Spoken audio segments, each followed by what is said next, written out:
This is the view of downtown Cleveland in Ohio, and in the background sits the Burke Lakefront Airport along the shore of Lake Erie. Today, the second half of the FedEx Championship Series gets underway on the runways of this fast and bumpy track, where 27 drivers will be out to prevent Alex Zanardi increasing his championship lead. Hello, and a very warm and, can I say, sunny welcome to Cleveland. It is an absolutely superb day here. Ben Edwards and Jeremy Shaw with you, looking forward to a tremendous race on this 2-mile temporary track, which is normally used as an airport. Now, the fastest man around this airport this weekend so far has been Jimmy Vasser. He set his time on Friday afternoon in first qualifying, but nobody could match or better that time in second qualifying on Saturday. Although the battle was intense, Jimmy Vasser, third in the championship, 2 wins to his name already, and he is also going to threaten Zanardi in the title chase.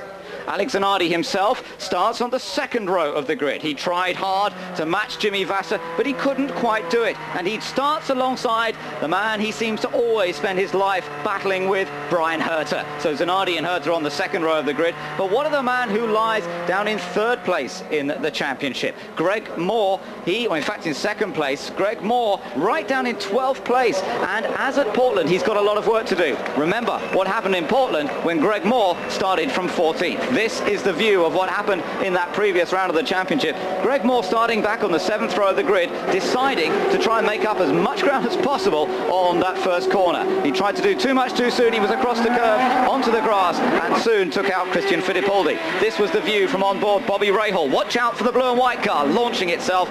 That was Greg Moore.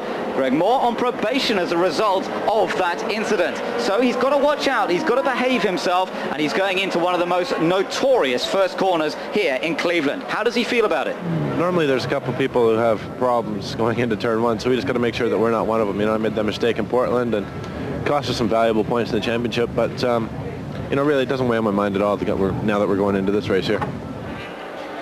12th on the grid, but more importantly, he's suffering from a stomach flu this weekend, which is also going to affect his chances. Let's take a look at the grid then. Jimmy Vasser, his 6th career pole, and Dario Franchitti on the front row for the 3rd time this season. The second row, Alex Zanardi, 4 wins to his name already this year, and Brian Herter, who came close to winning here in 1995. Row 3 of the grid, Paul Tracy, he won here in 1993, and Mark Blundell, he qualified 3rd here last year and 6th this time around.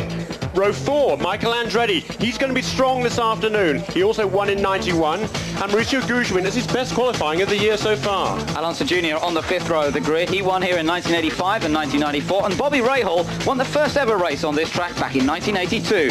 Gilles de Ferrand, another former winner on this track, and got beaten by Zanardi last year, and there is Greg Moore alongside him. Row 7 of the grid, Christian Fittipaldi, a lack of grip for that car so far this weekend, and Scott Pruitt, he was angry after being held up by Tony Kanaan in qualifying. Row 8 of the grid, Patrick Carpentier, teammate to Greg Moore, and Richie Hearn in a Budweiser Swift. Next up, 9th row, Adrian Fernandez, lying 4th in the championship. Alongside him is Max Papis, the fastest of the Toyota-powered cars this weekend. Then it's the leading rookie, Tony Kanaan. He lines up 19th. Alongside him is Robbie Gordon with a new Toyota engine. Row 11, JJ Leto, still struggling a little bit with that car, Hogan Racing. Michel Jourdain Jr., that's for Peyton Coyne team. Row 12 of the grid, 2 Brazilians, Helio Castro Neves, onto Ribeiro, all sorts of problems this weekend, including a blown engine in qualifying. Row 13, Arndt Meyer, the 25-year-old German. Alongside him, PJ Jones for the second race in succession. They're together. And the final row of the grid, Alex Barron, the former Atlantic champion of last year, and Dennis Vitolo, who's about a 2 3/4 slower than Barron in qualifying. One of the stories of this race will be to save tyres, as Dario Franchitti told us yesterday. For tomorrow, we're going to make the tyres last. That's going to be the trick here. I think we're going to work with the car, but we look pretty good with tyres. We haven't used too many sets, and we've got some nice tyres for the race. A critical issue indeed there, Jeremy, and in fact the Firestone users are perhaps in a little bit of trouble here. The Goodyear tyre users may be in better shape. Certainly the Firestone seem to be wearing particularly the rear of the tyres, but it's a hard track on the cars and the drivers. Turn 1 very, very tight there, always incidents there, and leads very fast chicanes from the runways to the taxiways. Very fast track, very bumpy also. Now then, we're getting ready to start. It's going to be a very quick start indeed here. Jimmy Vasser and Dario Franchitti then on the front row together. The pace car lights are out. They have a one turn to come down. They've got a straight and then a chicane to go through before they take the green flag. So Jimmy Vasser already beginning to get himself into position. Franchitti alongside. Watch out for the other target car behind. That's Alex Zanardi. Brian Herter with him, remember. And just think of all the battles that those two have had throughout this year and in fact in previous years as well. Absolutely right. We're getting ready for the start. They're just coming up towards the final corner. That camera really foreshortened that long straight leading into this final turns 9 and 10. Now this is into the chicane, and this will be a key corner in the race, but they've just got to get through here safely side by side, and then it'll be the blast down towards turn number 1. The start-finish line is very close to that turn number 1, and away they go, and Jimmy Vasser gets on the power and leads them away. Watch out for Zanardi. Zanardi on the inside of Franchitti. Zanardi goes up into second to Herter. Herter tries to go around the outside, and everybody tries to find a piece of space. Herter's on the grass. Zanardi squeezing one, and we've lost somebody there. Tony Kanaan, I think it is, who's spun down at that first corner, and it's Vasser who leads. Zanardi in second. Herter got squeezed onto the grass, and he's dropped back a few places now, and Franchitti therefore in third, and Tracy is in fourth place. There is Robbie Gordon in trouble as well.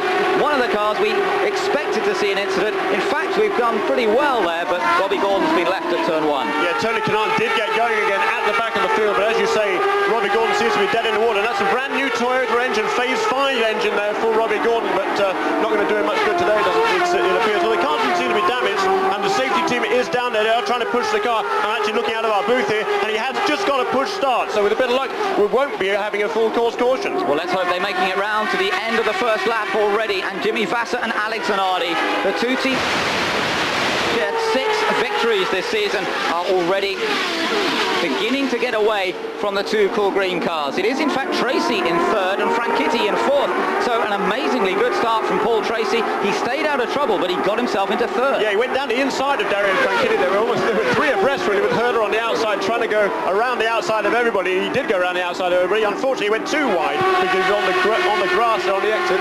Dropped back to 8th position actually, Brian Herter was, and dicing with Bobby Rahal, his teammate, as they came past us to complete lap 1. And another great start from Alonso Jr., Jeremy, because he started in 9th position, and there he is looking 5th place ahead of Michael Andretti, Mark Blundell, who's in 7th, Brian Herter, who was the main man to lose out. He got squeezed out by Zanardi onto the grass. Herter lays down in 8th place, then it's Rahal 9th, and Fittipaldi in 10th position. Behind him, Guterman, De Ferran, Pruitt, then Hearn and Carpentier are top 15, as at the moment we ride on board with the Italian Alex Zanardi, and a good chance to see just how bumpy this racetrack is as they cross from a taxiway onto a runway and then back again. The transitions really are very bumpy, and that's what the drivers and teams have been working on all weekend long, trying to get the car to handle.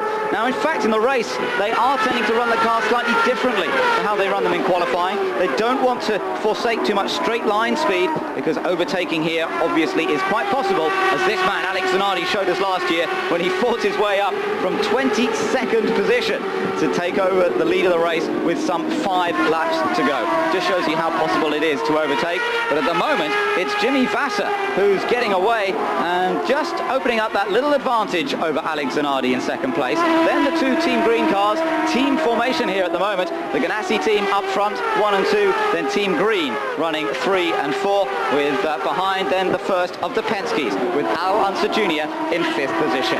Fuel consumption is going to be one of the major worries here today, as is tyre wear.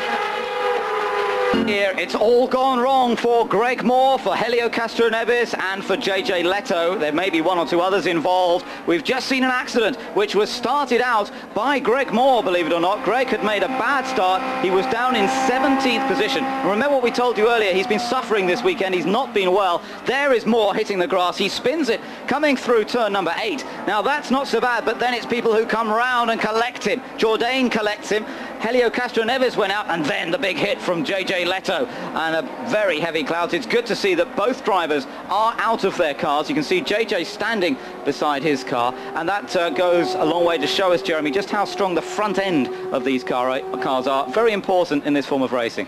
Absolutely right. They have some. They have to make sure they can withstand some very heavy impacts with the wall on the high-speed ovals, and that sort of an accident there as well. And I think we'll see. I think we saw all of the drivers out of those cars with a heavy impact indeed. And Poor old Greg Moore, though, it's just been a nightmare weekend for him, and he was the one that caused that, and unfortunately when he spun around he didn't keep his foot on the brakes and just came right back across the racetrack and into the path of those other cars. Absolutely no way they could avoid him. No, that's right. I mean, they're pretty much committed once they've turned into the corner. There was no way they could change line once they were going through there. So turn number 8 is the cause of the incident here. Of course, it means that our race leader, Jimmy Vasser, is behind the pace car. There's the field coming through. It's Vasser from Zanardi. Let's take another look at the replay. He got close to Carpentier, perhaps lost a bit of front-end downforce, which made him run wide. That caused the spin, and then, as you say, didn't perhaps get on the brakes quickly enough. Several cars hitting him.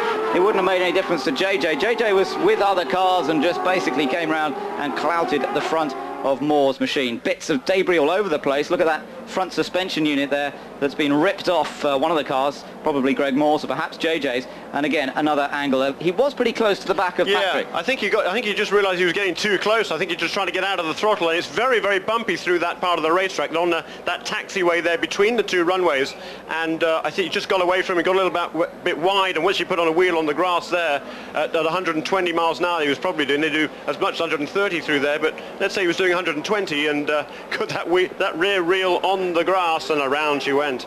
Yeah, it was Ribeiro in the Penske who got through safely at that point. Alonso Jr., of course, running up near the front. He's in 5th place. And the others picking their way through. But Ribeiro did a good job there because the car before him, Helio Castroneves, hit Moore's car, and the car behind him, JJ Leto, also hit him. So Ribeiro obviously got a good vision of that fairly early on. There's Robbie Gordon in the pits now. They may well have decided to put a splash of fuel in. This race is going to be very, very tough to get through on 2 stops. It could be a bit of a tortoise and hare type race with some people going for the 3 stops, but other people really trying to stretch it on the 2 stops. Yeah, I was speaking to a couple of the engineers this morning. They reckon they probably need 12 to 15 laps of caution in order to be able to make it on just 2 pit stops. And Robbie Gordon, he'd spun off at the first corner in any case, so maybe his tyres might have been flat spot in any case, so nothing to gain, nothing to lose, I should say, by making that pit stop, and perhaps everything to gain later on. Top it up with fuel, and he should now certainly be able to make it to the end on 2 more pit stops. So Jimmy Vasser leads after 6 laps, but we've had a fairly long caution period already. Zanardi chases in 2nd. After 7 laps, followed by Alex Zanardi, Paul Tracy, Dario Franchitti and Al Unser Jr. 6th place, Michael Andretti. 7th, Mark Blundell. 8th, Brian Herter. 9th, Bobby Rahal. And 10th, Christian Fittipaldi. If you're wondering why they're all going so slowly, it's because we had an accident involving Greg Moore. He started a sequence off by spinning it through turn number 8 of several cars, hitting his stranded car in the middle of the track. So we've lost Michel Jourdain, we've lost JJ Leto, we've lost Moore himself, and who else have we lost? Somebody else who gave him a heli cloud, Helio Castroneves, I mentioned. So we've got quite a few out already. That's some 4 cars involved in that one single incident.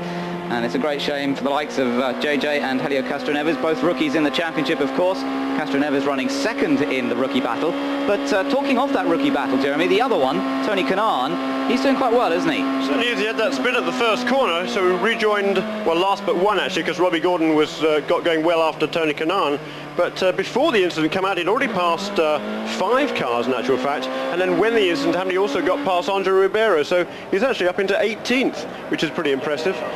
So they certainly made a lot of changes to that car this morning, in fact, before the warm-up. And he was a lot happy with the car. He certainly wasn't happy to qualify way back down there in 19th position. But the car was much better. It was right in the bumps, so much better this morning. Tony Kanaan much happier and showing it already. So there's Tony, but at the moment, of course, it's Jimmy Vasser and Alex Zanardi who head the field. The 2 Ganassi cars in great shape.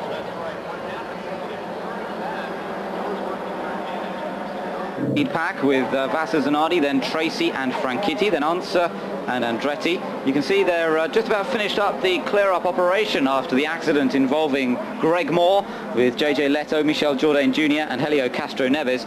And it doesn't look like it should be too much longer now. No, the jet drive, we just saw a shot of that in the foreground, just coming through the chicane ahead of the pace car, just blowing some of the debris away finally, and I think that'll pull off probably the end of the front straight, and then we should be able to get back to racing, I would hope, with maybe just a 1 more lap of caution. Good. Now there's some stories we're getting through from the pits already. It might be early in the race. We've only completed some what is it, 9 laps out of the 100 so far, and 10 in fact as they just go across the line this time. But Jimmy Vasser, the one who's leading, he's in trouble already, would you believe it? And it's a gearbox problem. Yeah, this morning certainly in the warm-up he had a bulky gear change which actually caused him to over-rev the engine. They had to change that engine. Grant Weaver's crew put in a new Honda motor for the race, and now he's having some problems again with the gear change, and I think that's not allowing him to use the full throttle shift mechanism, so he's having to use a clutch each time to change gear. Well, that's going to cost him time. There are something like 2,000 gear changes in the course of a race on this track, and it's a tough racetrack on gearboxes as it is. I know that Penske are concerned about it because of the strains it puts on the gearbox, so Jimmy Vasser has a problem. Down in the pits we've got Gary Gerald with Greg Moore. And back in Cleveland at Burke Lakefront Airport, Greg Moore back in the pits. How close a call did that turn out to be from your seat? Well, I mean, I had 3 guys hit me, so I mean, very, very, very close. And JJ was the biggest one, I think, that hit me. But, you know, it's unfortunate for everyone here on the Players Foresight team. You know, we were quick this morning in the warm-up, and I had a really bad start, just being a bit too timid, and then just, you know, past a couple of guys, just working up through the field, and just the car bottom went off the track a little bit, and that was it. Happy that you're all right. Look, get upstairs. We're ready to go green, Bob. So bad news for Greg Moore, 38 points behind Zanardi coming into this race, in second place in the championship, but looks as though Jimmy Vasser may well be able to take that second place in the title battle. There are some 10 points between them at the moment, between Vasser and Moore. And then, of course, we would see a Ganassi 1-2 in the series. Look at this. They're beginning to build up the speed now. We're ready to go racing once again. They go through the chicane, head down the straight, and then they will pick up the green flag. Look at Zanardi. Look at Vasser. Vasser was on the grass coming out of the chicane. Now they're coming down to take the green flag. Is Zanardi going to go for it down the inside? He's having a good old go. Vasser comes in wide, and Zanardi goes through. Now that goes back, but Vasser cuts back on the inside, and now they're heading up towards a right-hander. So who's going to have the advantage? Zanardi is a fraction ahead, but they've got to watch out for Paul Tracy, who's behind them. And finally, Zanardi does take that position. Tracy tries to go around Vasser, and he does it.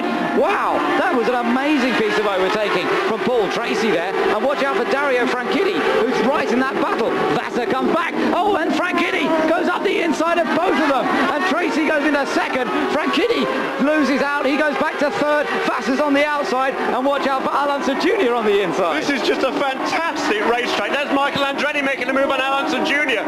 All sorts of dramas there. This is a great racetrack. There's so much room here. Yes, you can defend your position going into a turn, but it's going to cost you on the exit, and that's where people are going to pass you, and that's exactly what happened there. Tremendous stuff. Alex Zanardi, meanwhile, well out of the front, but here is that battle there. For 5th place now is Jimmy Vasser. Well, you have to wonder how much that having to use the clutch is affecting him. It will affect him a lot as he changes up and down the gears, and it may well be that he's just getting caught out by that. It may take him a few laps to get used to reprogramming his brain into using the clutch, and these quick shift mechanisms in a way feel strange using the clutch. There's such a short time it takes to change gear that if you actually have to dip the clutch to do that, the whole sequence goes wrong, and Jimmy Vasser perhaps struggling as a result. On board with Michael Andretti, who's behind Jimmy Vasser now. Vasser, the pole sitter who led the first part of this race, but has now seen that lead drop down to a 4th position with Michael Andretti chasing him. Yeah, Michael Andretti, ever the opportunist there, and certainly able to take advantage of Alonso Jr. being caught out by that 3-car, the Bresley were coming out of turn 6 and 7. There is a super shot of Michael Andretti coming down now towards the final, turn 9 and turn 10, chicane there, right, left, very fast corner, 4th gear. And there he comes out of that one and onto the next straight, building up a bit of speed up behind Jimmy Vasser. As we look at that great onboard shot there, you can see how close the two of them are. Vasser in the red car, then Michael Andretti in the black Newman Haas Swift with the Ford Cosworth power units, and that Ford engine really is putting out the horsepower on these long straights as well. They've been amongst the fastest generally on the speed tracks. There's no problems about horsepower from that Ford engine, and of course the Goodyear tyre on that Swift chassis, they're pretty hopeful for this race. In race conditions, that tyre is looking very good. The Firestone runners, some of them, after about 15 laps, we might expect them to start losing a bit of pace. Something to watch out for. Certainly is, but you know, Alex Zanardi, he really has been a master this year, and he's been particularly good at saving his tyres, even at some of the other races where maybe people have been burning up their right rear tyres on, well, one side or the other really, but he seems to be able to pussyfoot the car just enough to not lose any speed, but look after those tyres, and that's going to be crucial, I think, this afternoon. It is going to be crucial. Look at Michael Andretti having a little think about getting past Vassar, but look at who's behind Michael Andretti. None other than Alonso Jr., twice the winner here in Cleveland, and now he's got a car that really is beginning to work for him. Finally, the calculations, the theory of this brand new Penske chassis are beginning to make their presence felt on the racetrack. We've seen it once or twice on the ovals, but it's good to see the car beginning to work on the track now. And Little Al is beginning to hound Michael Andretti for that 5th position. Alonso Jr. did a great job in second qualifying yesterday. He was the fastest in his group, which was the slower group, but nonetheless it was an impressive performance from him. Not always a great qualifier, but always a great racer. And he really does look as though he has a chance here. There's the lead, Zanardi to Paul Tracy. And what a change and what a fresh air, breath of fresh air it is to see Paul Tracy running in second place. He's had so much bad luck this year, he really has. I know he was put on probation for an incident at Detroit, which certainly was his fault. It was a relatively minor incident, I thought, and he had a much bigger incident actually in qualifying in Portland, which earned him a suspension from the second qualifying session in Portland. But and then he was, of course, he was taken out in the race for that first corner accident. But all sorts of things have been going wrong for him. This weekend he gets through the first corner cleanly, and here he is. He's taken advantage of a couple of slips by Jimmy Vassar up into second place and maintaining that gap just a little bit over 2 seconds to Jimmy Vassar. Early stages of the race, Paul Tracy settling into a nice little rhythm here, looking good.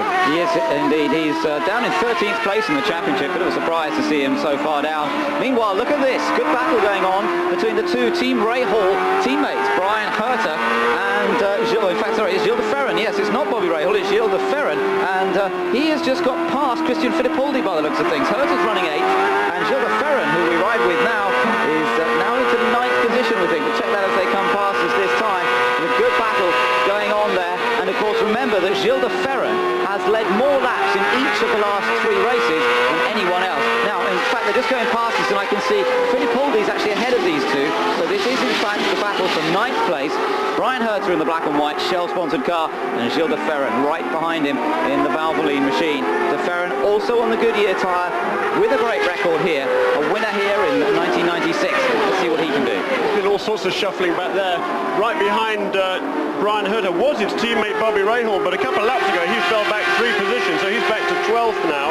And in fact, also a little bit just ahead of these guys, Michael Andretti has been passed by Alonso Jr. So all sorts of shuffling going on here. It's a great racing. We only had, what, 16 laps. We're on lap 17, and there they go into this east end of the racetrack here. Turn 7 there, now into turn 8, and onto the straightaway that brings them back towards the start-finish line. Look, great shot there from that camera on that wall.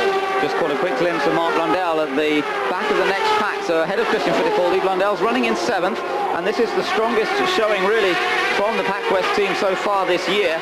Guterman qualified pretty well, but he's down in 16th position. Didn't get away well at the start, got caught out a little bit. So Maurizio's down there in 16th. He's been passed by Tony Kanaan, who's still moving his way up the field pretty well. He's in 15th. You're looking at the speeds across the line, and notice that although Unser got ahead of Andretti on the last lap, and there you can see the two of them together, just behind Jimmy Vassar. There's Unser, there's Andretti. That Andretti was actually fastest across the start-finish line on that last lap. So there's not much to choose between these two. And Jimmy Vassar, Alonso Jr., Michael Andretti, all of them together, all former champions, and all involved in this battle for 5th place. Yeah, and the tyres here are the issue on this car, of course, on Michael Andretti's car are the Goodyear tyres. Ahead of Alonso Jr., also on Goodyear tyres. The 4 cars in front of them, that's in order, Zanardi, Tracy, Franchitti and Vassar, are all on Firestones. So up front, Zanardi's advantage is some 4.0 seconds. Now, as I mentioned earlier on, as we were talking about, this race is going to be critical on fuel. They're going to have to watch their fuel mileage very carefully. To try and make it through on just 2 stops, they're going to have to turn the wick down, run on a leaner fuel mixture. And if they're going to run 3 stops, obviously they've got the chance then to turn the wick up a bit, run it more rich, but that means that they're going to have to spend time in the pit lane. Watching at the moment Jimmy Vassar and Alonso Jr., it seems to be a pretty hard-fought race. I shouldn't think fuel consumption worries. Well, they will be thinking about it, even at this early stage. 18 laps completed. It's going to be around lap 28, around lap 30, before we really see them making their stops, unless there's a problem somewhere. Yeah, and in which case, of course, they will have to make 3 pit stops. If they come in on lap 30, we've got a 100-lap race. They come in again on lap 60. They have to come in with 10 laps to go. Somebody on the grass there. I think that must have been Zanardi, Zanardi, actually. I don't know. No, here comes Zanardi right now in front of us.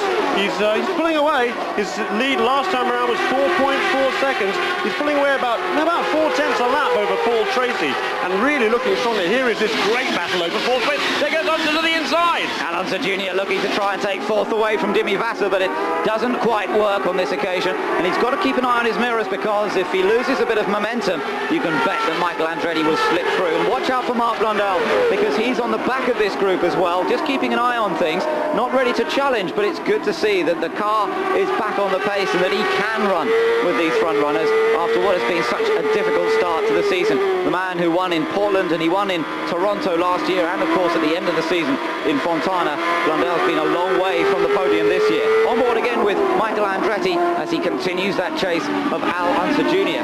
One point to perhaps just quickly mention is that the top 4 cars are all Honda powered.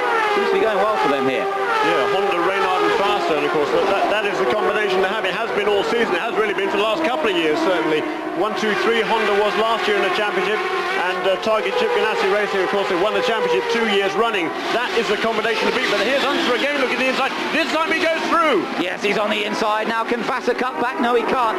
Vasser lost a bit of speed there as he came into the apex. Again, perhaps the gear changing is going to cost him time. So Al Unser Jr., what a great drive we're seeing from him already. He's now in 4th position. Remember, he started down in 9th place on the grid. A great opening lap, as we've seen from him in the past. Careful, but picking off places where he can now, and that's put him into 4th. Great effort by Marlboro Team Penske here. They've really worked so hard on that car. I was speaking to Nigel Beresford yesterday, technical director of Team Penske, and he and the people back in Poole, England, I'm sure they're watching this on Eurosport, but they have worked so hard to make this car a proper contender, and it now seems to be completely on the pace. Back with Michael Andretti, though, to watch out for him, because he's now attacking Jimmy Vasser. That's the Vasser car right ahead of you. Now, is he going to get a run? This is where we've seen most of the overtaking take place, down into turn 1. Is Michael going to go for the inside? He has to think about it and then decides against it. He's not going to take too many risks with Jimmy Vasser. He knows Vasser's a hard racer, and Michael's had his fair share of incident this year, so perhaps this time he's just going to be a bit more cautious. Watch out for Unser! Oh, he nearly got past Frank Hiddie there for 3rd place. These two have had it coming together in the past, just over a year ago in Portland. They've had a few moments on track as well. Apart from that, Unser very, very nearly got up the inside into turn number 3, but Dario was just able to shut the door in time. So it remains Zanardi, our race leader, Tracy in 2nd place, Dario Franchitti in 3rd, and now being chased by the red and white Penske of Al Unser Jr. Then you can see Michael Andretti, who has got ahead of Vasser. Vasser's down another position, Andretti's 5th, and Vasser's 6th, with Mark Blundell now chasing him. Yeah, he's looking there. He looks to the inside. I don't think I'll make a move there into turn 9. But meanwhile, Alex Zanardi is just disappearing at the front of this field. Phenomenal. His last 2 laps have been under 1 minute. Those are the first laps under 1 minute. And actually, Al Unser Jr. also under a minute there, so he's looking good. He is so racy this afternoon. He is fired up, and it's great to see. It is good to see, isn't it? Look at Christian Fittipaldi as well in the other black car there. Same colours, of course, as Michael Andretti, the 2nd Newman Haas Swift, but with the very easily identifiable Dago yellow crash helmet. Fittipaldi's running well here, and he's now in 8th place, but more importantly, he's closed up to this battle ahead of him. Yes, he has indeed. There you can see those cars there, 6th, 7th and 8th. That is Mark Blundell there in the blue and red car. Ahead of him is Jimmy Vasser. So Zanardi, our race leader, with 22 laps completed here. Tracy in 2nd position by 7.1 seconds. And look at this now.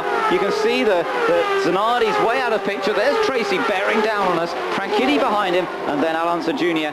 in 4th place. Now Franchitti, is he going to have to challenge Tracy in order to prevent Unser coming past? He might have been quite happy to sit behind Tracy, but now he's really coming under attack from these 2 experienced American racers, both former champions and both winners here.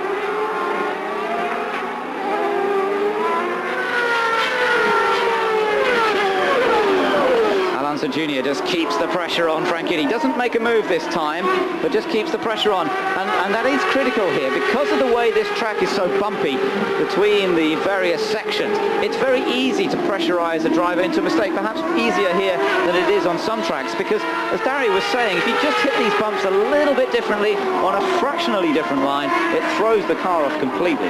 It certainly does. If you try to defend the position too radically, then somebody else is going to get a run at you on the exit. So you've got to be smooth all the way around on this racetrack. There's plenty of space here. It's a wide open racetrack, but you still have to be very, very precise to make the most out of the car. Now then, here comes the battle for third place. Tracy's got away a little bit. Franchitti in fourth, or in third place rather, looking to defend that position from Alonso Jr. Jr. had a little look down the inside. Look at that, he really gets a good line out of turn one. Looks as though they got good traction with that Penske. Didn't slither around as he put the power down. And now look, he's right behind Franchitti again. That was exactly where he put in a charge to get past Franchitti just a few laps ago. Fascinating battle. It's certainly interesting to see that Michael Andretti was very quickly able to close up on Alonso Jr. after losing half a second or so when he was stuck behind Jimmy Vasser. Probably a little bit more than that, a second or so, and he was able to close that gap up onto the back of the Penske, and both of these guys looking very strong indeed. So Zanardi leads, 24 laps completed, Tracy in second, Franchitti in third, defending from Alonso Jr., Michael Andretti fifth, Mark Blundell in sixth place. Join us as the first pit stops are being made, and the reason they're being made now as Alex Zanardi comes in, our race leader, is that there's been an incident out on the racetrack and it's opened up the pits. It's pretty good timing in terms of making a pit stop. Lap number 26 here. So Alex Zanardi, our race leader, he was leading by some 7 seconds before they made this stop. In fact, it was up to 9 seconds before they came in. There is Paul Tracy, who came in second position. The fuel going aboard, gets it out cleanly. What about Franchitti? He gets out, don't stall it. This, oh, Unser and Tracy! Is it Unser and Tracy? I think it's Tracy rather than Franchitti. He's already come out. Unser's facing the wrong way in the pit lane. And look, they couldn't have a wider pit lane here. I mean, this is the widest pit lane we have in this series, and they managed to get together. Some of the other racetracks we have, the pit lanes are horribly narrow, but here there's plenty of room, and they still managed to come together.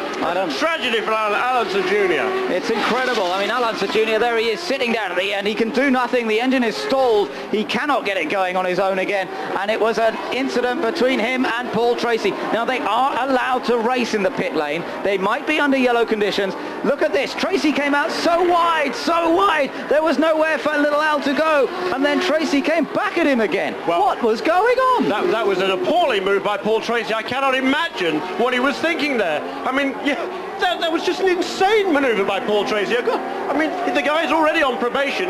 He's going to get himself in very serious trouble. The car was sliding coming out of the pit lane, but I mean, there's plenty of room there. There's, what, 10 car widths wide, and he just tried to block out Alonso Jr. He's trying to push Unser onto the grass, and then he makes contact with Unser. That is just incredible. Yeah, and looked absolutely outrageous from that picture. We'll get another view of it, I'm sure. But Paul Tracy, he was just out of the pits. Remember, there's a 60-mile-an-hour speed limit in the pits, but they are allowed to race. And of course, Tracy was just coming out of his pit box. Alonso Jr. had some momentum up already. He's further up at the pit lane. He was already at 60 miles an hour on the speed limiter, and he was alongside Tracy as Tracy just seemed to drive into him. Well, I have to say, with Tracy being on probation, what are his chances for racing at all in the next round of the championship after that incident? At the moment, as they come round behind the pace car, it's Zanardi who leads, but behind him, all sorts of changing around. Let's just see as they go across the line how it reads officially. Zanardi completing 28 laps. It's being shown that Ribeiro's second because he's not come into the pits. Remember, Ribeiro made an earlier stop. Tracy is in third. He has survived to be out in third. Andretti fourth. They made a good stop for Newman Haas. Franchitti down to fifth. Gilles de Ferran up to sixth. Great stop for Walker Racing. Christian Fittipaldi seventh. Mark Blundell not such a good stop, I'm afraid. He's down to eighth. Jimmy Vasser not a particularly good stop for him. He's ninth. Then it's Brian Herter in 10th place. Take a breath time. Wow. I mean, it's all going on here in Cleveland at the moment. But for Alex Zanardi, things are going pretty much according to plan if he can stay out of all the chaos that's going on behind him.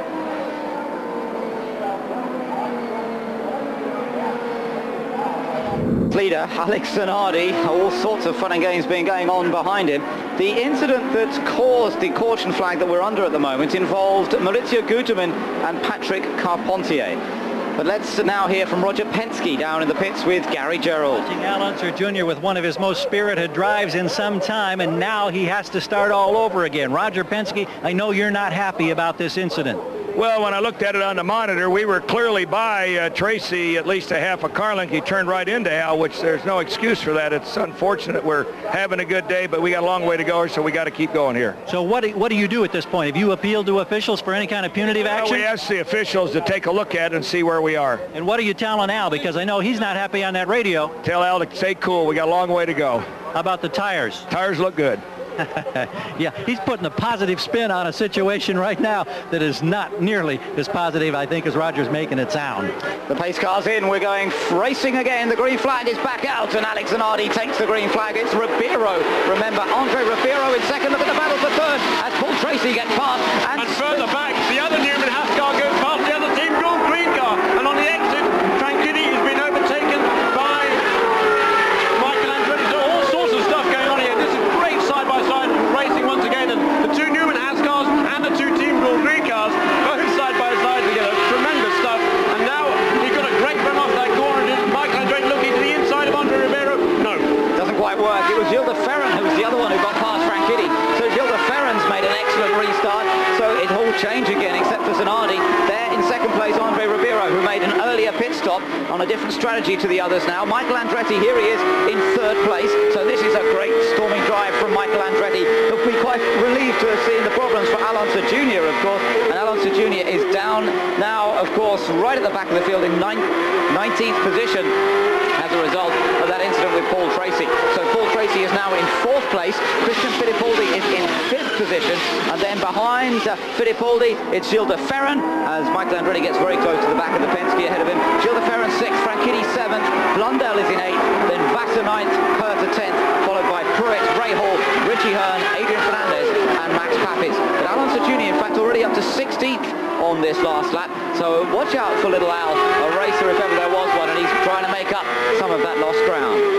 Back on board with Michael Andretti. Let's just cool things down for a moment. Let's just focus on the job here that Michael Andretti is trying to do. That's to close the gap up to Andre Ribeiro, and we get a good chance to watch the behaviour of that car ahead as well. Yeah, and of course, Andre Ribeiro, he was running at the back of the pack earlier on. He was back in, where was it, before the yellow, he was in 19th place, but stuck behind a train of cars. But he has the same equipment, of course, as Alonso Jr., and it's just he started way back there because he had all sorts of problems throughout qualifying. He had a fuel pressure problem in his engine blow up yesterday afternoon, all sorts of problems, but he has a fast car, as we see there. There he is closing up on the race leader, Alex Zanardi, under braking for turn one.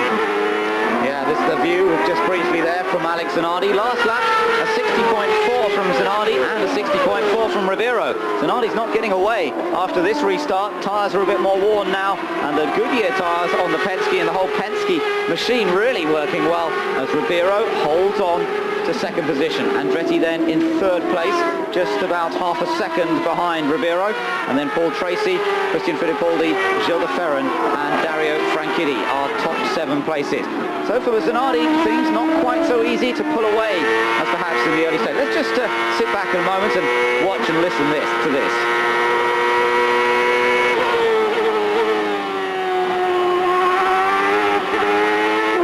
Great shots from onboard Alex Zanardi. That was through the chicane as they head down towards the start-finish line now. This is into turn number 1, and Ribeiro continues to apply the pressure. And look behind, there's Christian Fittipaldi in the black car. There is Gilles de Ferran as well, former winner on this track and a leader on the line in the last 3 years. He's led races here as we now ride on board with Gilles de Ferran chasing after Christian Fittipaldi.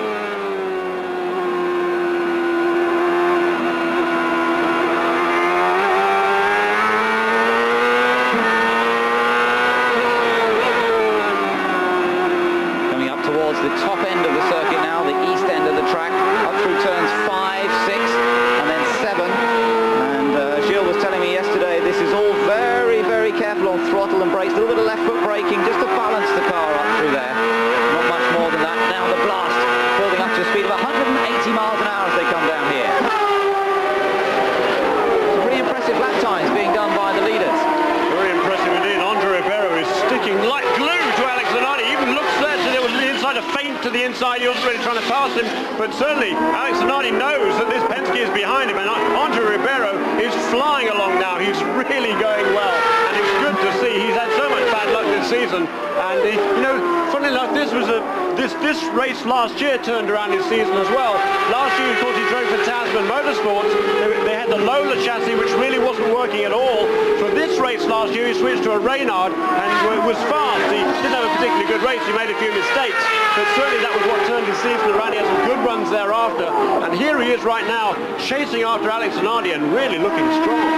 Yes, perhaps those results towards the latter part of last season in the Reynard were what encouraged Roger Penske to sign him up to join the team for this year. And of course, remember, he's replaced Paul Tracy at Penske, and Roger Penske pretty angry with the antics of Paul Tracy, as we've seen already after that incident involving Alonso Jr. But just look at this battle between the top two, Alex Zanardi versus Andre Ribeiro. Zanardi's last lap time there, a 59.543, but almost matched to the 10th of the second by Andre Ribeiro. He's just done a 59.6, and so was Michael Andretti, a 59.603. Paul Tracy just in the 1 minute bracket, followed by Christian Fittipaldi, about the same sort of lap time. These leaders beginning, the top three just pulling away from Paul Tracy in 4th position at the moment. So he's got quite a way to go. Now, of course, remember that Ribeiro made a very early stop, and it's not going to be too much longer now before Andre has to make a stop. He can go a bit further yet. It was, I think it was after about 4 or 5 laps he made his stop. He actually made 2 stops. He came in on lap 10, was the last time, so he should be able to do another probably 5 or 10 laps before he has to come in to make a pit stop, I would say, and he's going to make every advantage he can out of those laps. Coming up to the slower car, there's Alex Barron. I think has had a spin a lap or 2 ago, and here are the leaders now closing up onto the back of the All-American Racers car. There's our graphic just showing you the situation for Ribeiro, how he is approaching his fuel window. But don't necessarily think that this means that he's not a major player in this race. He is. He's just on a different strategy, that's all. And it could work out perfectly for the Penske there. It was a little bit tight as he went up through turn number 3.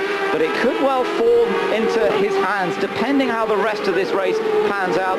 We know that it's going to be tight on 2 stops. He's going to have to make an extra stop, but so is everyone else. Yeah, I don't think there's any way they're going to be able to get through on just 1 more pit stop. I think everybody's going to have to make 2 more pit stops, so they're all really in the same boat here. But certainly he has had his splash and go at the beginning of the races as Ribeiro. Dennis Vitolo off the road for the 2nd time. He's actually going pretty slowly, Jeremy. As he came past our commentary position, I just noticed he was dawdling along very slowly indeed. I don't quite...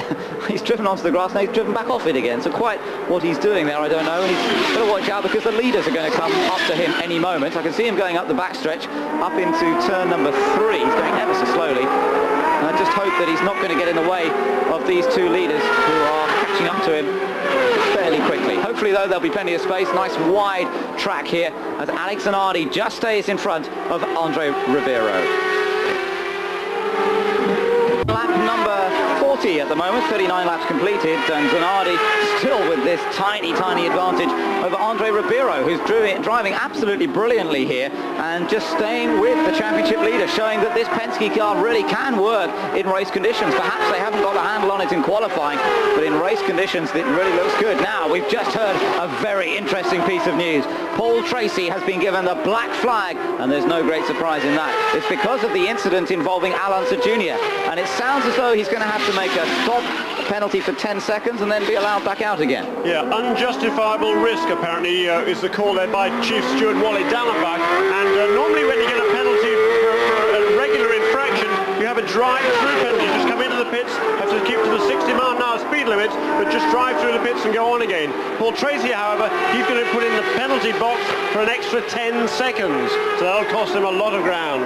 There is Tracy. He's running in 4th place at the moment, and with Fittipaldi in 5th, De Ferran in 6th, and Franchitti in 7th place. Well, obviously he's going to drop Paul Tracy well out of the top 10, in fact right down to the back of the pack. Yeah, that's him out of contention probably for the day, unless there's any caution, of course, unless you have a particularly strong drive back up through the pack. But talking of strong drives, these leaders are really flying. 59.4 the last lap around for Zanardi and Andre Ribeiro, and they are really upping the pace here now. They're getting faster and faster. We have 41 laps in the books as they flash across the start-finish line. There, though, it's a battle for 4th place, and that is Dario Franchitti, the back of that train of 4 cars. Paul Tracy, Christian Fittipaldi. There is the black flag, and there is right behind him is Gilles de Ferran, and there now Fittipaldi looks to make a move on Paul Tracy.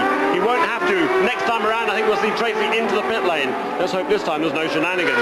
That's right. Well, Tracy couldn't really miss that one, can you? It's a very clear run into that first corner, very clear view of the start stand where the flags are given. And, of course, he'll be told on the radio that he must make his stop on this lap.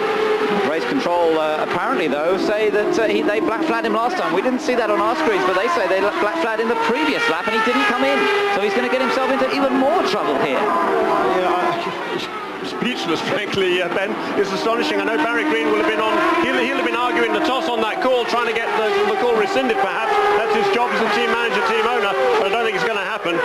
He is in now. Look, he just disappeared out of view. That's because he goes the other side of the cones that lead them into the pit lane. So Paul Tracy is in to make his 10-second stop and go penalty. And look at the signals being given from the crowd in front of us in the grandstand. He's getting thumbs down from a lot of people in the grandstand here. Amazing to see that. I've never seen anything quite like that before. He is really, really not popular here today. That's very polite of you, I'd say, Ben. I think that was the best of the signals he was getting from here from the grandstand. Not at all happy. Unser Jr., he's a big favourite all around the country. And Paul Tracy he's not from far away here. Cleveland, just the other side of the lake and up a bit on Lake Ontario, of course. But very much Unser Jr. is the fan favourite here. Paul Tracy, he's very much the bad guy this afternoon.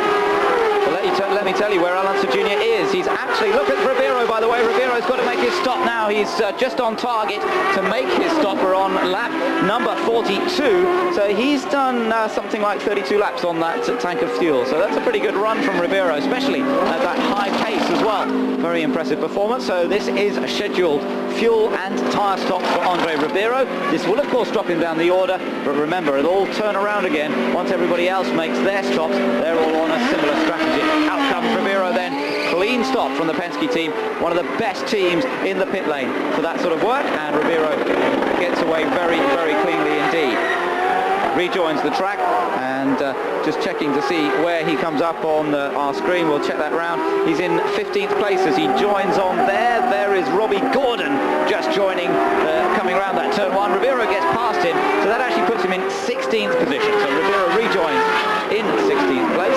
It means Zanardi now has a little bit of a respite, I suppose. He's got a 3.5 second lead over Michael Andretti.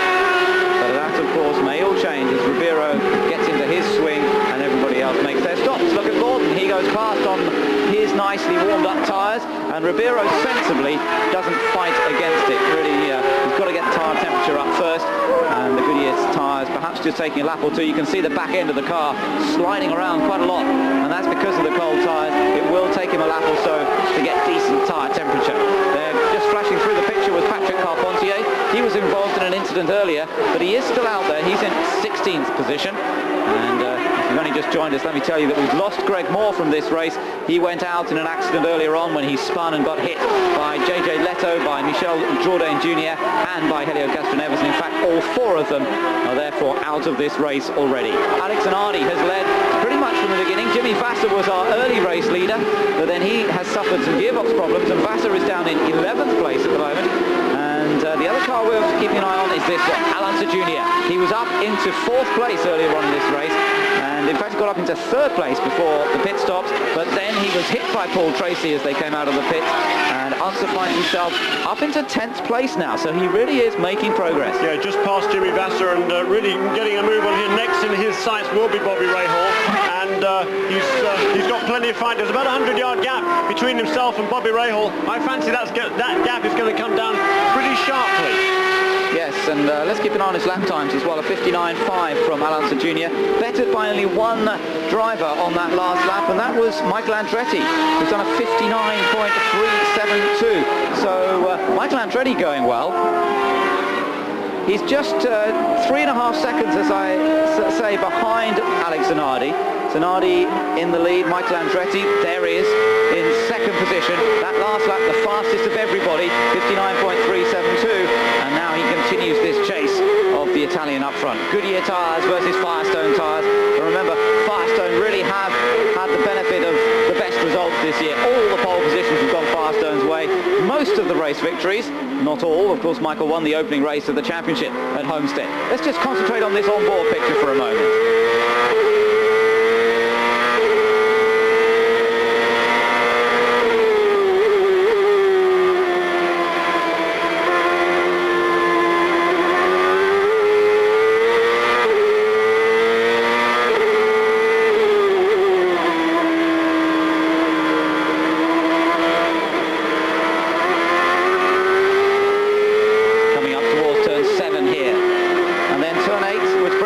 right out to the wall. Watch how close they get on the outside.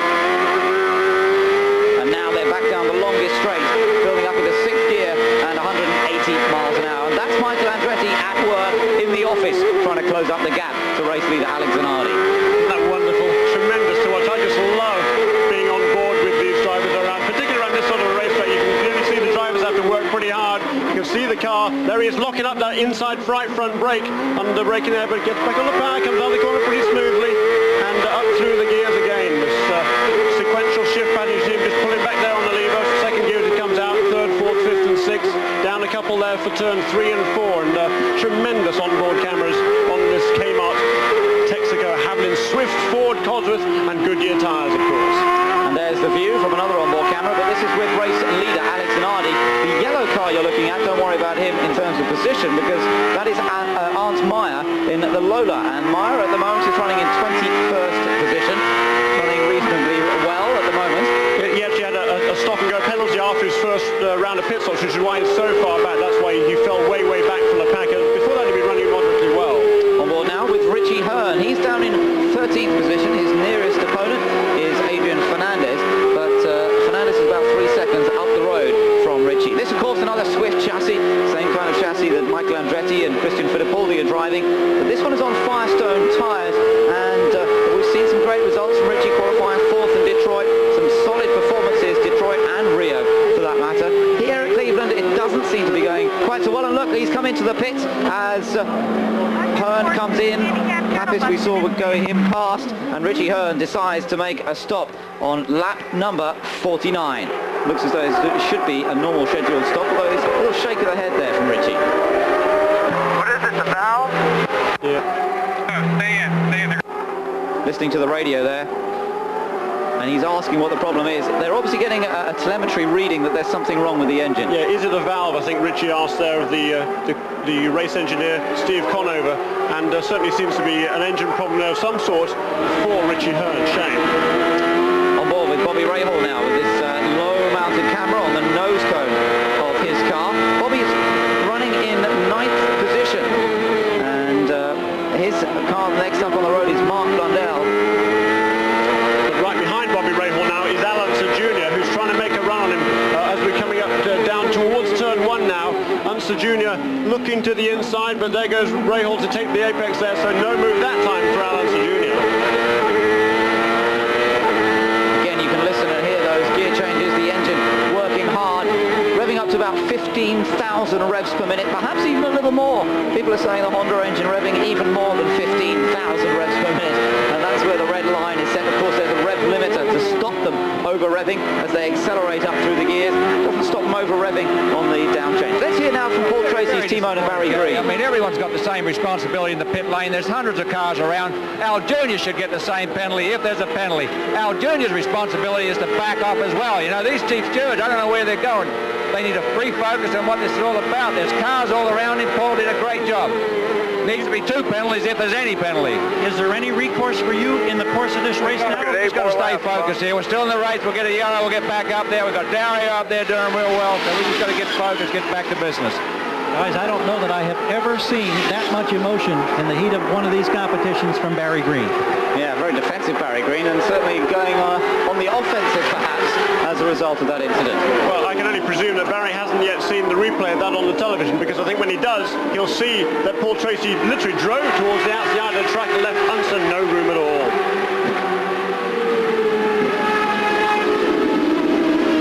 There is Bobby Rahal, and there behind him Al Unser Jr. as he holds on to 10th place at the moment, desperately trying to make up for that lost ground. A great shame, because Al Unser Jr. was running right up front of this race until the incident between himself and Paul Tracy.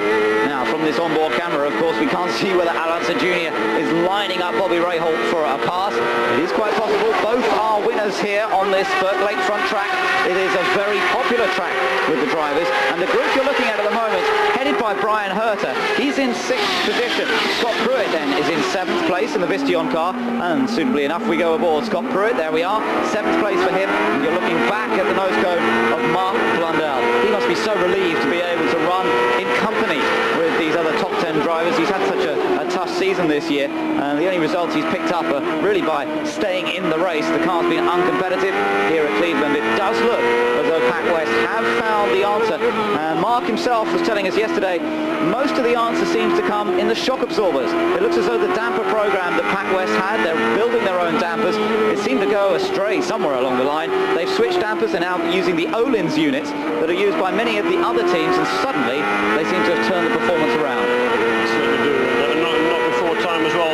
Great relief from that team to find the car back on the pace after a test at Sebring. Actually, look out the window here and see Tony Kanaan recovering after a spin in turn 3, so that'll drop him out of 15th place. But certainly these, Alan McDonald is the technical director of the Pac West Racing Group, formerly an engineer in Formula 1, and he said last year, our shock program, he said, was a cornerstone of our success, and certainly Pac West was the team to beat at the end of last year, and they really don't understand why their damping system just wasn't on the pace this season. But that switch, as you say, to the Öhlins has made all the difference. So that battle continues. It's for 6th place with Brian Herter heading the little pack there at the moment. Scott Pruitt doing a fine job in the silver car, the Vision machine in 7th, Mark Blundell in 8th. We've just seen Tony Kanaan have a spin, as you mentioned, Jeremy, a moment ago. It was very harmless, and he's just come into the pits, just to let everyone know, so that will drop him down the order somewhat. As we look back towards that group, there it is, Brian Herter holding on to 6th place. Mark Blundell looking to make a pass on Scott Pruitt, but deciding that there is not quite the ideal opportunity through turns 9 and 10, which still taking it over 100 miles an hour. It looks like a tight chicane, but it's still a very quick corner. And there at the back of the group, still Al Unser Jr. seems to have got a bit held up in his charge up through the field now, but of course he's coming up against faster cars and very capable drivers in terms of blocking any access for a little space for Unser to go through. So he stays behind Rahal. Yeah, behind them is Tony Kanaan, who is now on fresh tyres. I think perhaps his tyres will begin to lose their effectiveness. That's why he had that spin. Comes in, fresh tank of fuel and fresh tyres. So he'll have to make one more stop. Not a bad call there by Steve Horn and Diane Hall, of course, the engineer for Tony Kanaan. He will now equalise that stop. So rather than come in for a splash and go at the end, he's on a different strategy and try and run 2 stints of around the same sort of length. So Alex Nardi still leads after 54 laps have been completed. Pits, and he'd coasted into the pit lane. Now we're wondering whether he could have run out of fuel, but it seems a little strange for him to have done that. This is what happened. Gilles came into the pit lane, and look how slowly he was going. But behind him, Al Unser Jr. chose this precise time to come into the pits as well, which is a bit of bad news because he got held up by Gilles de Ferran coasting into the pits. That was just bad luck. It didn't cost Al Unser Jr. too much time. But Jeremy, you reckon that Al Unser Jr.'s stop right now might be more down to tactics than anything else? I do. I think at that stage in the race, he was pretty much caught up behind that train of cars there, and here was Michael Andretti coming into the pits for his second stop. This is lap 57 for Michael Andretti. So, but back to the strategy here, I think they're just trying to equalise the amount of time that they make between these pit stops. Rather than making a splash and go at the end, if they stop now, then they can come in and have fresher tyres, come in again maybe 20 laps ago, and again, not use up the tyres too much. You just hear the hold it sound on the radio as they told Michael to wait. Jimmy Vassar's just come into the pits as well. All of this leaves Alex Zanardi still leading, remember, no change up front. Zanardi waiting a little longer before he makes his stop, but I can see several others coming in now, including Mark Blundell's just come into the pits, and 1 or 2 others, as Michael Andretti rejoins the track with Tony Kanaan right beside him. So Michael back on track, a pretty clean 12.2 second stop for Andretti. And Zanardi, we still wait for Zanardi to come back into the pits. Meanwhile, this will all, of course, promote Andre Ribeiro. And Ribeiro, who's made his second stop, he made that a little while ago. He's clambering back up the order. He's now in 7th position. A little battle going on there between Kanaan and Andretti. Kanaan on those warm tyres has managed to get back past Andretti. Meanwhile, Christian Fittipaldi also into the pits. Now, it sounds as though Jimmy Vassar's had a problem with his refuelling, so he's having a tough time this weekend, isn't he? The pole sitter doesn't seem to be having the luck on race day. Christian Fittipaldi in. Now, this should be a similar stop, hopefully, to Michael Andretti. But he will, remember, have to make one more stop if everything goes according to plan. Gets away quite cleanly, keeps it quite close over to one side of the track. Now the pit lane gets on the power off the speed limit button. It looks to me as though Alex Zanardi is going to be coming in this time. Here he comes, race leader. And going Francis Ribeiro going very slowly, by the way. But let's concentrate on Alex Zanardi coming into the pits, our race leader, with quite an advantage as he came in. But of course, that is largely because Michael Andretti has already made his stop. Yeah, and here he is now pulling into the pits, and there is Rob Hill and co going to work. 4 fresh, fast turn tires. He's been running awfully consistent. 59s all the way through that season, even a couple of 58s there towards the end. The fuel is almost finished now. The tires are changed well long time ago. There goes Alex Zanardi back into the race and still in the lead. Yeah, it was a 1/10 of a second slower than Michael Andretti's stop, but it was very, very good nonetheless. And he rejoins just as Christian comes out of turn 8. That's a different part of the track. There is on board with Michael Andretti, and Michael only just coming down there into turn number 1. So Zanardi has got ahead of Andretti quite comfortably, and now they can start to battle it out again with one more stop to go in this race. They're going on to lap 60 next time around. That will mean 40 laps to go. It's a 2-mile track, this one, remember, and plenty to play for here. Now, I mentioned just a moment ago, Jeremy, that I saw Ribeiro going slowly. He's just come into the pits. I wondered if we knew any more about his progress. Yeah, he just come into the pits, as you say, and I think I wonder whether it was another problem there for Andre Ribeiro. I'm looking out of the window here. He's stopped. They're making the stop. They're changing tyres. They're putting fuel into the car. But I think there's something else amiss as well on that Marlboro Penske. Michael Andretti out on track. There is Alex Zanardi. He's got Richie Hearn right behind him. It's a big gap between Zanardi and Andretti, though, isn't it? Look at that. You could see it's almost the length of that straight between Zanardi and Michael Andretti. We'll give you that in terms of seconds when they cross the line in just a moment. There goes Michael down towards turn 1. Zanardi already across the line. It's a 6.4 second advantage for Alex Zanardi. Things looking comfortable. Christian Fittipaldi in a fine 3rd, and Frank Kitty now in 4th. Still leads with 62 laps completed. Michael Andretti 2nd, Christian Fittipaldi 3rd, then 4th for Dario Franchitti. Then in 5th place, the car you're riding on board, Scott Pruitt lies 5th, and Alonso Jr. has come up to 6th place now. There he is in the mirror, effectively, or in our view from that onboard camera. Alonso Jr. in a fine 6th place. But let me tell you that Andre Ribeiro is in trouble. We've seen him going slowly, and he's been in the pits. Look at the highlights of this race so far. This is what happened at the start when Jimmy Vasser made the best getaway. Tony Kanaan got into trouble. But this is the accident that happened to Greg Moore. He lost it out of turn 8. He got hit by 3 other cars, Jourdain, Castroneves, and then bang from JJ Leto. And that was the end of Greg Moore's race. On the restart, we had a great little battle going on up front. Alex Zanardi getting past teammate Jimmy Vasser, who was struggling with his gear change. And then an incident in the pits which just defied belief when Paul Tracy seemed to drive into Alonso Jr., spinning Alonso Jr. around when Jr. had got himself up into 3rd position. Alonso Jr. has been fighting his way back up ever since then, but he is in that 6th place now, so you cannot count either of the Penske's out of this race. Alonso Jr., well, you can, I think, actually count Ribeiro, having said that, because we've seen him going quite slowly the last couple of laps. So Unser's going to have to uphold Penske honor.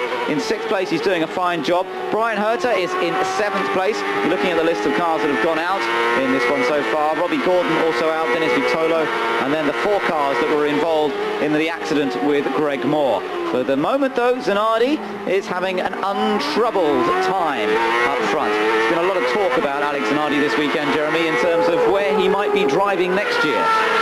Certainly, the rumour is that he has signed for the Williams team to return to Formula One. Certainly denials from this side of the Atlantic Ocean. Alex Zanardi says, yes, I have talked with Williams, I have talked to several other teams about next year, but I've yet to make up my mind what I shall be doing. So no definitive word, but certainly very, very strong rumours from Silverstone that Alex Zanardi will be moving back to Formula One.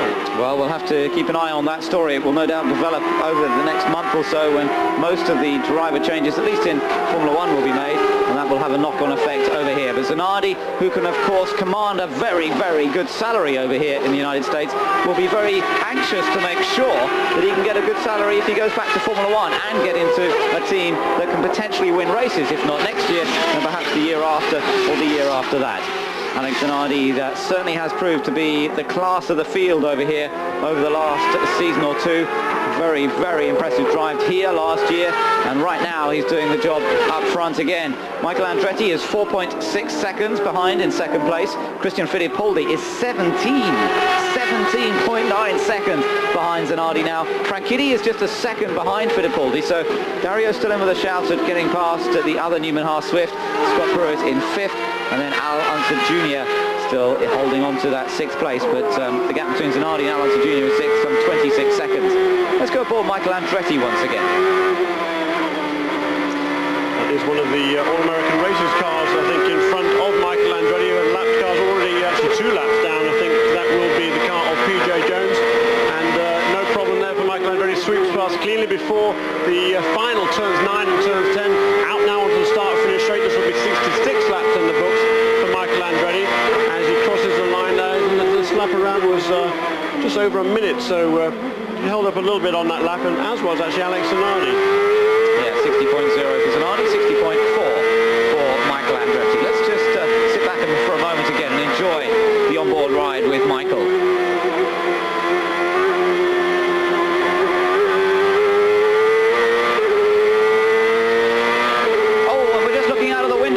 Across from our commentary box, you can't see this on picture at the moment, but one of the Penske's has just gone off in front of us, and I think it's Ribeiro. Yes, it is Ribeiro. He was actually back up to speed. It seems to be there is Andre Ribeiro, car number 3, the Marlboro Penske, and going the wrong way at the moment. We're trying to get him turned around and trying not to do any damage to the underside of the car.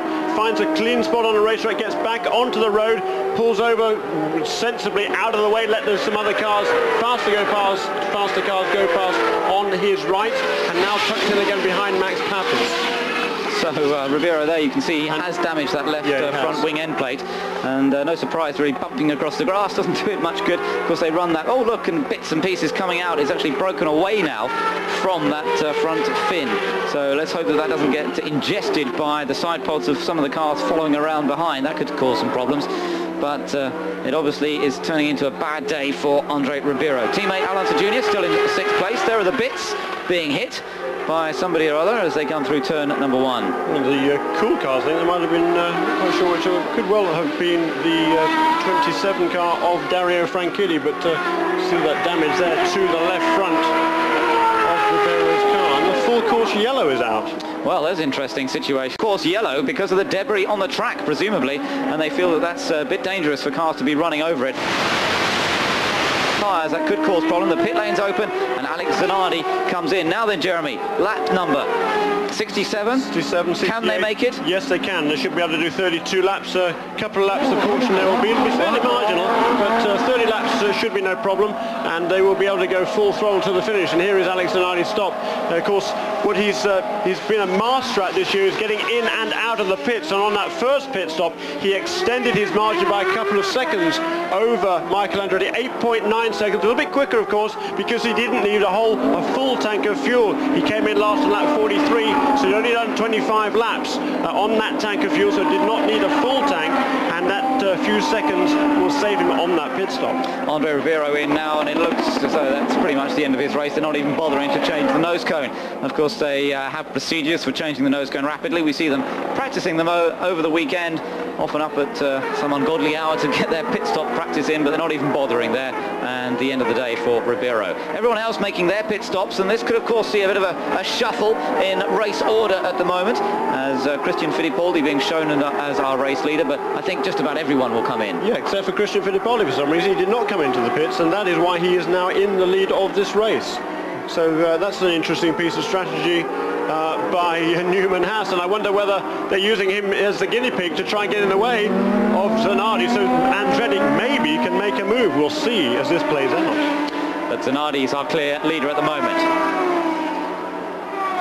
Are completed. Fittipaldi leads from Zanardi and Andretti. Still Fittipaldi not coming in. Interesting situation this, not to see Christian coming in as yet. I wonder if they will bring him in on this yellow or not. It seems very odd. Zanardi and Andretti meanwhile were charging around a bit to catch up with the pace car, and there is a splendid overhead view of the city of Cleveland. Here we are right on the edge of Lake Erie, and a city which has changed out of all recognition, I gather, Jeremy, from the early days when the race first came here back in 1982. Certainly a lot of changes. The old Dockland area, now known as the Flats, very much the entertainment centre of northern Ohio. Some all sorts of fun party places down there, and a lot of the crews will perhaps be down there this evening if they don't have to get a plane home. A lot of the crews actually drive up to this race. Many of them are based in Indianapolis. It's about a 5 or 6 hour drive away, but here we are, 70 laps in the books, and there is the rundown. Yeah, Fittipaldi leader from Zanardi, Andretti, Franchitti in 4th, then Pruitt, Unser, Herter, Adrian Fernandez up to 8th, so good effort from them. De Ferrer 9th, then Ray Hall, Carpentier,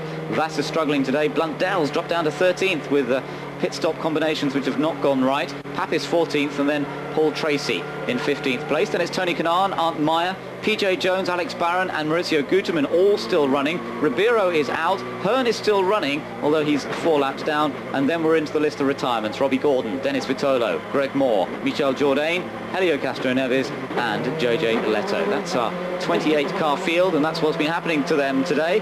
But Christian Fittipaldi leads them round at the moment. There are a few lapped cars between him and Alex Zanardi and Michael Andretti, who of course have been into the pits. Yeah, so that's going to be very interesting at the restart. There's 3 lap cars. By my reckoning, it was Paul Tracy, Arndt Meyer and Richie Hearn between the race leader, Christian Fittipaldi, and the second place car of Alex Zanardi, on whom we are on board now, looking back at Michael Andretti in 3rd place. But as I say, that restart down to turn 1, with, I think the pace car lights are off, so we'll be going green this time around. Turn 1's going to be the place to watch, boys and girls. Now, just check your chart there, Jeremy. When did Christian last come in? Because they're saying they reckon they can get to the end on his when he made his last stop, which sounds like an interesting piece of tactical play. And whether Christian really can make it to the end, is he going to struggle or can he do it comfortably? He stopped on lap 58. Yeah, well, that would seem to me very unlikely. They could make 42 laps on a tank of fuel. Maybe they're just counting on more yellows coming out. I think, yeah, they're going to need some help from somebody, that's for sure. Okay, pace car lights are out. We're getting ready to go again as they come down through corners 9 and 10, and then flat out, hard on it as they accelerate onto start-finish straight. Christian Fittipaldi leads. Look back to the battle behind, though. The first of the red cars is Richie Hearn. The second one is Alex Zanardi, and Zanardi there making progress, getting past Richie Hearn, as does Michael Andretti. Richie Hearn doing a fine job there, get out of the way. No mistakes like at Portland last time when he held up Brian Herder and kept right out of the way, got accelerated clean out of that corner, and then moved over, let the protagonist go through. And there is Arndt Meyer also letting Alex Zanardi through. Michael Andretti is behind Meyer, the yellow car of Arndt Meyer, trying to make a move now down between turn 4 and 5. There he goes down the inside. Christian Fittipaldi then is our race leader. The car in second place is the car of Paul Tracy. And second place on the road, that is, but not second place in the race as such. He's lapped, so Paul Tracy, you can discount the green and white car. Second place in real life is Alex Zanardi in the red car, then Michael Andretti in 3rd position. 2 Newman Haas cars up there in the top 3. Great to see that they're back to full competitiveness on a track like this. And certainly they seem to be dealing with the setup issues here, the bumps of this track extremely well, and of course showing that the Goodyear tyre has made a great deal of progress. They hoped for better things after a strong showing in Portland, but remember, both cars were taken out by Greg Moore in Portland. They left Michael Andretti going round and round at the back of the field, but they did get some good information about the tyre wear, and they were very happy about the pace that Michael was able to do in Portland. It was just that because of that first lap accident, he really couldn't feature in the results. No, that's exactly right. Certainly the Goodyear tyres looking very good this weekend. I think last weekend they really went on the pace of the Firestones, or last race I should say, at Portland. They weren't really quite on the pace of the Firestones, but this weekend it's a lot closer, and particularly in race trim. But Michael Andretti certainly has fallen back from Alex Zanardi here at the restart, and he's got an awful lot of work to do. It's difficult enough to catch up with Alex Zanardi. It's even more difficult to get around the guy. Yeah, that's right. Look at Zanardi lining up Paul Tracy now. I should think he's going to be a little bit careful here with Tracy's recent exploits, making most of the drivers fairly cautious if they have to deal with him. Shame this, because Tracy really drove well at the beginning of the race, and now things are a little bit more different. Meanwhile, Alonso Jr., keep an eye out for him slightly further back down the field. Tony Kanaan there just moving out of the way of Dario Franchitti there in 4th, Scott Pruitt in 5th. Those are the two cars you're looking at. There's Dario, fourth place for him. Good, solid performance this from the Scotsman so far. Had the accident in Portland. He came so close to a chance to win in Portland last time out, but a fumbled pit stop when he stalled it coming out of the pits really cost him any chance of winning, and then PJ Jones moved over on him in the latter part of the race, which took him out.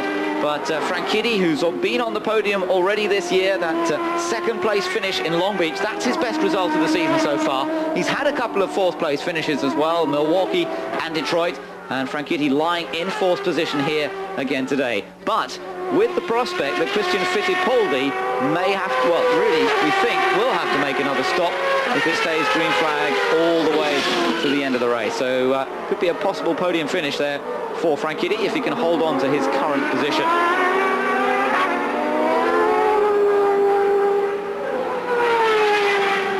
Christian Fittipaldi then, a 2.7 second lead over Alex Zanardi. Zanardi himself has got about 1 3/4 seconds over Michael Andretti. Then it's Franchitti, Pruitt, Unser, Herta, Fernandez, Gilles de Ferran and Jimmy Vasser rounding out the top 10.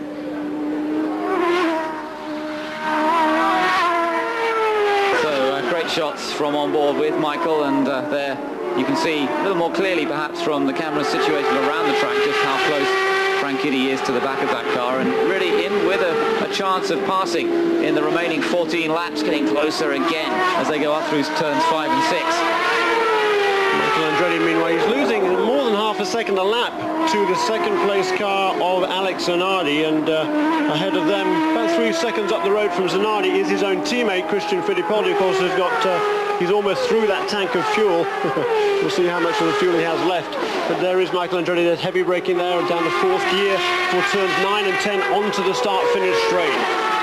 Don't forget, Newman Haas have made a few mistakes on their calculations this year. We saw Michael Andretti run out of fuel when he was in a great position in Japan earlier on this season. And I'm sure they won't allow Christian to run out of fuel out on track, but he must be getting fairly close. He's done about 30 laps on that tank full at the moment. Can't imagine he's going to get more than 2 or 3 more laps out of it before he's going to have to come into the pits. And that, of course, will put Alex Zanardi back in the lead of the race. There's Scott Pruitt coming through in 5th place. 6th position for Alonso Jr. Not too far behind. Well, in fact, yeah, it is a 5-second gap back from these two to Brian Herta in 7th place. He's had a fairly quiet time of it. Brian Herta, who was really in a winning position in the last race in Portland until his team made that very odd call to bring him in early. And were there any repercussions that you came across after that, Jeremy? No, as far as they were concerned at that stage in the race, they were not going to be able to make it without making an extra splash of fuel. They figured they'd get it out of the way early rather than late.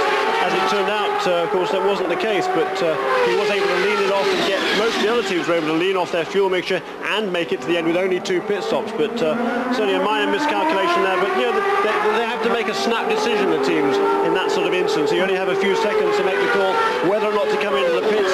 Yeah, okay, it was a wrong call, but it might have been the right call. You know, he was very, very close. Everybody else was really struggling to make it to the end with only 2 pit stops, and it could just as easily have fallen their way, just not on that occasion, unfortunately. Well, for the moment, Herta lies in 7th, 8th for Fernandez, 9th for Gilles de Ferran, as you can see on the screen. Vasser in 10th, then Rahal, Blundell in 12th. They'll be disappointed with that run. Of course, Guterman had problems earlier on in the race, and he's still out there, but he's some 4 laps down. And there is Christian Fittipaldi at last. We said it had to be soon, and there he is into the pit lane, and it looks just behind. In fact, Guterman's just clambered out of his car, so it looks as though it is the end of the race for Maurizio Guterman. Christian Fittipaldi don't quite know what that... Oh, he stalled the engine. That's what that hand signal meant. But they've managed to get it fired up again. Oh no, but it stalled it again, and there's some sort of problem with the motor. It does not want to run, and they cannot get this thing fired up again. It won't go, it won't go. Oh, can you believe it? Christian always just seems to get the bad luck, doesn't he? And eventually he comes out of the pits. A 22-second stop when it should have been, well, under 10 seconds really, because he only needed a splash of fuel, and an absolute disaster for Christian Fittipaldi. Tell you what, it's actually pretty much academic. He was going to fall out of the points in any case after that long. Even if he'd saved himself 10 seconds on that stop, he'd still be pretty much at the back of the pack. So it might have costed maybe a point or 2 at the most. I think with the strategy they tried to pull there, it was not the right call. I think they were trying to make a play there for Michael Andretti on that restart, and that didn't work either. So not the best of decisions. Again, Some fall your way, some don't, and I think Newman has this weekend caught out in the same way that Team Rahal was in the last race in Portland, really, Ben. 10 laps remain then, and Alex Zanardi is now the race leader. His advantage 10.8 seconds. And what more can we say about the Italian, who has just dominated proceedings, won the championship last year. It was, well, in the second half of the season, all Alex Zanardi's way last year. But this year, he's really started off his championship defence in tremendous style on the ovals as well as on the road courses. He's already taken 4 wins. This could be win number 5, exactly the same number of wins as he took in the whole of 1997. A remarkable performance, and we're only just over halfway in the championship. This marks the start of the second part of the season here in Cleveland. Zanardi doing a remarkable job, but let's concentrate on this battle for second position. Andretti it is there in the black car in second. Franchitti in third place. Good results on the cards for both of these drivers, both of whom have been in great positions in other races this season. But Michael, for one, has had such a disastrous run that if he could just get on the podium again, I'm sure it would be a great relief. He did get a second place finish at Gateway. That was his last time on the podium. Since then, he's had a few problems. He led in Milwaukee, had the accident with Patrick Carpentier. He finished in 10th place in Detroit, and last time out in Portland, he was hit by Greg Moore, went on to finish in 17th place. Michael Andretti really has had a terribly up and down season, and mainly down, I have to say. Here he is in second place, running consistently and being chased by Dario Franchitti, the man only in his second season in the championship with this new team to him, Team Green. A second place already this season at Long Beach, and now perhaps another chance for a podium finish here. Certainly right, and you know, this will be a booster for Michael Andretti. He thought he had a good chance to win this race coming into the weekend, and I must admit this morning, a couple of people asked me who my pick was, and I picked Michael Andretti. I thought the Goodyear tyres were looking very, very good, but once again, you know, Alex Zanardi, he's managed to look after those fast-turn tyres. It's not terribly hot this afternoon, but it's certainly high 70s, maybe low 80s. And some of the teams were very concerned about tyre wear, but Alex Zanardi has been able to look after those rear tyres, and he's run a consistently fast pace, absolutely flawless drive once again, and he's so deserving of these victories. Don't forget, all these drivers, when they made their third and final stop under the yellow flag that we had at that occasion, it wasn't comfortable in terms of number of laps, so do keep an eye out for cars having to back off a little bit in the last few laps, perhaps to preserve an extra bit of fuel. That is still a little bit of an issue, although they should all be able to make it if they've managed their fuel mileage properly and if they've been getting the information from the team. On board at the moment with Bobby Rahal. Rahal, his last outing here at Cleveland, the track where he won the first Burke Lakefront race back in 1982, and originally from just sort of 30-40 miles away from here as well, so a lot of home support at this track. An important race for him. At the moment they're running in 10th position. Adrian Fernandez at the head of that little group in 7th place now. Gilda Ferran in 8th, Jimmy Vasser 9th, then Rahal and Mark Blundell. Blundell still looks as though he'd be fairly eager to get past Bobby Rahal, and we could see perhaps 1 or 2 changes in this group before the end of the race. Just 7 laps to go now. Alex Zanardi with a 10.8 second lead over Michael Andretti. Mark Blundell, of course, he ran well in the early stages. I think it was the second pit stop that was relatively slow. It cost him a couple of positions. Just looking back over the last 8 winners in the last 8 years, and you can see different winners all the way through there. Danny Sullivan in 1990, Michael Andretti a winner in 1991. But what this would mean is that Alex Zanardi, if he holds on to the lead, will become the first back-to-back winner at Cleveland. It's always thrown up different winners, different situations, but Alex Zanardi last year, remember, in that incredible recovery drive when he dropped to 22nd position as a result of picking up penalties in the pit lane for an infringement on the rules, he stormed his way back through to take the lead with just 5 laps to go. Well, now there are 6 laps to go. Look at Mark Blundell. He's got past Bobby Rahal. Bobby Rahal loses that position, and Blundell goes into 10th. Well, it might only be minor points placings, but psychologically a boost for Blundell there as he tries to make up some of the lost ground in this race. He was running competitively up in the top 5 earlier on in this race, and unfortunately things went wrong for him in the pit lane, but at least he's got the satisfaction there of getting past Rahal. A little bit of concern down in the Newman-Haas pit. They're keeping an eye on the telemetry, and particularly on the amount of fuel that's in that car. As I said, quite a few of these cars will be running very, very close to the limit on fuel. With 5 laps to go, 10 miles. Michael is trying to just conserve fuel a little bit, but keeping a very close eye on Dario Franchitti in his mirrors. Of course, Franchitti himself won't be able to run flat out either. He's also got to watch the fuel, but perhaps slightly different consumption worries between the Ford Cosworth power unit and the Honda V8.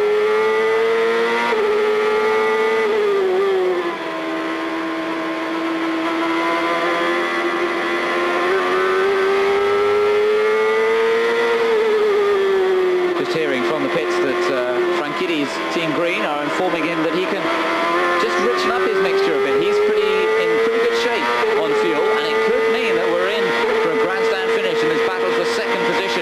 Perhaps Franchitti is going to be able to turn up the wick a little bit, give himself a little bit more horsepower for these long straights, and have a chance of grabbing second. But to find a way past Michael Andretti and make it stick, well, there's a test for the young Scotsman. That is not going to be easy at all. Andretti, one of the most aggressive racers out there. We've lost Alonso Jr. didn't come past here. There goes Scott Pruitt, and Brian Herter actually closing in very rapidly on Scott Pruitt, but also here is Unser into the pits. Alonso Jr. into the pits, going very, very slowly indeed, and it looks as though it is the end of the race. Oh, not again. He just seems to have the bad luck as well. Ribeiro already out of this race, coasting into the pits, and we have just a local yellow out on one of the track somewhere, not a full course caution, but Alonso Jr. there is the local yellow. Now, is that presumably Paul Tracy? Yeah, Paul Tracy, who's gone off. There he is in the number 26 car. He really has had a pretty torrid time this afternoon. I should think they'll be able to stay green. The safety car can pull that car backwards out of the way. There really shouldn't be any need to go to a full course caution. 97 laps completed, just 3 laps to go here. I think the Ford boys would actually quite like a yellow to come out for the last few laps. They're looking a bit concerned down there in the Newman-Haas pit. Michael Andretti still holds on to second place by a few fractions of a second from Dario Franchitti, and it's not going to go to a full course yellow. So Michael is going to have to hold off Franchitti for the last 3 laps if he can. But Dario determined to try and match that second place that he scored in Long Beach. No worries for Alex Zanardi. He's some 10 seconds ahead of this battle. Here they come past the place where Paul Tracy's off at the side of the road. So yellow flag there. No overtaking at that particular spot. But once they're past the incident, of course, they can go for it once again, and Franchitti trying to close up that gap on Michael Andretti. 2 laps to go now. That's all there is. Not much time to make a move there for Dario Franchitti. Closes right up under braking, but Andretti able to get into the corner cleanly and still in second place. So as you say, 10 seconds or 9.3 it was the gap behind Zanardi. Is this pair battling for second place, but just one more good opportunity for Dario Franchitti. He'll be down at turn 1 on the final lap. Well, it's all to play for still, but look at Alex Zanardi. What a brilliant drive. As I said earlier, what more can we say about him? He just seems to do the job every time he goes out there, and you have to say it has been a very impressive showing once more from the Italian. He got past his teammate Jimmy Vasser, who was on the pole position, but had his gearbox troubles to worry about. Zanardi's coming around to take the white flag and go on to the final lap. It is going to be win number 5 for the 1997 champion, and he's further going to extend his series lead. His nearest rival, Greg Moore, went out of the race. Jimmy Vasser, his next nearest rival, is likely to finish in 8th position, but 8th position will only pick up 8 points. Oh, indeed, 5 points. Turn 1, I'm looking here, and Herder dived to the inside of Scott Pruitt, didn't make it, and has spun off the road. I think he stalled the engine.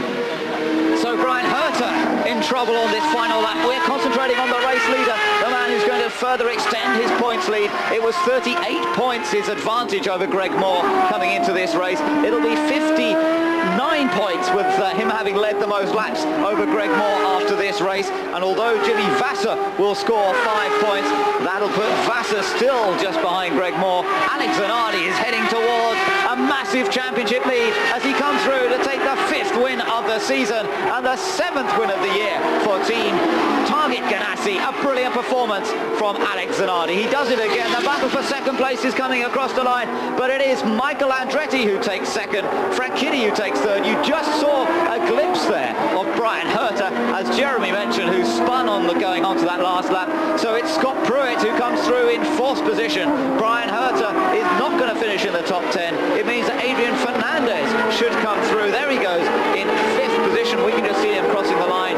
You're concentrating on our race winner Alex Zanardi, but let me tell you that Fernandez is fifth, De Ferran sixth, Jimmy Vasser finishing in seventh, Bobby Rahal in eighth place, Patrick Carpentier ninth, Mark Blundell in 10th, ahead of Christian Fittipaldi, who did get back into the points just, and Max Papis, who finishes in 12th. The second race in succession, Max Papis scoring the final point. Alex Zanardi, though, the winner here in Cleveland. He opens up another big championship lead. Is anybody going to be able to stop it in 1998? The final result, and Zanardi on top once again.